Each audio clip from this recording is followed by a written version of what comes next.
wanted to do a bit of a further away video today to look at focusing on the visual component of how we communicate. 55% of how we communicate is conveyed visually with your body, with your hands, with your facial expression, with your eyes. Those of you who've been following me for a while will have heard that statistic before, and you may have heard it elsewhere as well. It's from a study back in the 70s. Now, I wanted to particularly draw your attention to a couple of things I've seen recently, going to presentations and going to networking meetings and just observing people, how they're communicating with each other.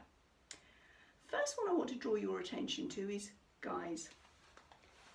You know, the hand in the pocket, the standing on one hip, the bit of a nonchalant look of things.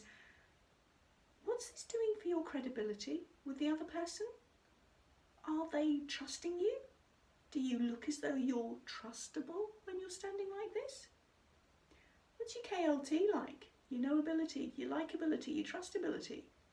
Because, well, you're not square on, so you haven't got that same level of presence, that same level of rapport. And where's the hand? What's it doing in there? This is seen on an unconscious level as a bit of a form of anxiety. You're maybe not confident in what you're saying. I've particularly seen this in the last couple of weeks in terms of fellows doing presentations. And they've started off with the hand in the pocket. And once they got on a roll and they're really feeling more confident about it, their hand comes out and they're passionate and they're both, your hands are being gestured, and it's far better. Now, on a subconscious level, and as I said, this is all subconscious, this kind of self-soothing action is one that just speaks of, I'm not really confident in what I'm saying, and the person you're talking to picks up on it. Okay, so gents, right from the start, let's have square hips facing in, so you're present for the person that you're talking to, and immediately that rapport will be better. Your KLT will be far better. You can focus and tell yourself, I am confident in what I'm saying. Particularly if you've rehearsed it, then there should be no worries. But keep thinking about this. I can do this, I can do this. And then stand up and be proud. Take your stance. Have your power stance if you need to. Take your stance, square on, standing tall, giving your delivery. Now, ladies, we too have a little bit of a self-soother.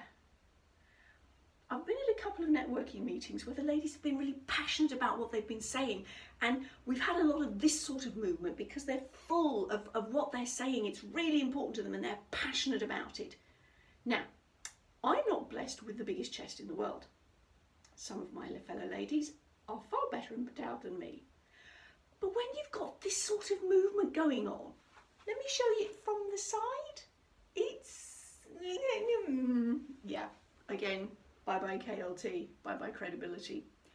So rather than, if you find yourself using this passionate, this full, this descriptor sort of gesture, can I suggest that you move your hands further apart so that you're not engaging yourself, shall we say, in that self-soothing action?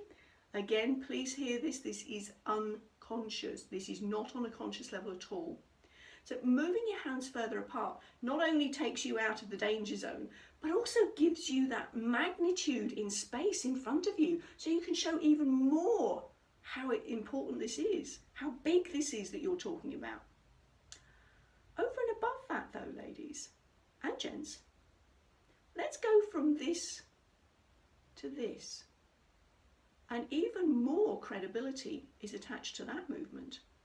Because instead of being a bit sort of pleading, it's definite, it's clear, this is what I'm talking about. Do you see the difference?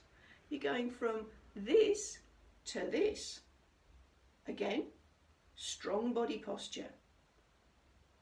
Hands like this. You're not going to be in danger of doing anything that might excite the boys.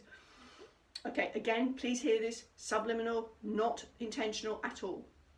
So If you find yourself in said position, move your hands further apart, and also change the direction. Change the cupping business to a more direct, a more straight, side-on, commanding gesture.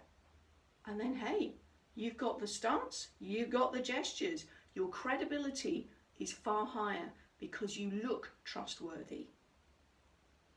Now, I would really appreciate some feedback on this, because don't forget, the person that you're talking to is going to make up a story about you. They're going to put meaning attached to how you made them feel with what you were saying. So let's make this as conscious as we possibly can. Are you in control of your visual element? Does it match what you're saying? Have you built your KLT with the person concerned? Your credibility is essential. And you do that through your body language, through your hand gestures, through your tone of your voice, and also the words you're using. The whole lot comes together. But it's that 55% that I'm talking about today, and that's just 2 things that we've covered. So just to recap, guys, we're coming out of this position and we're going to this. Ladies, we're coming out of this and we're going to this. I look forward to your feedback. Bye-bye for now.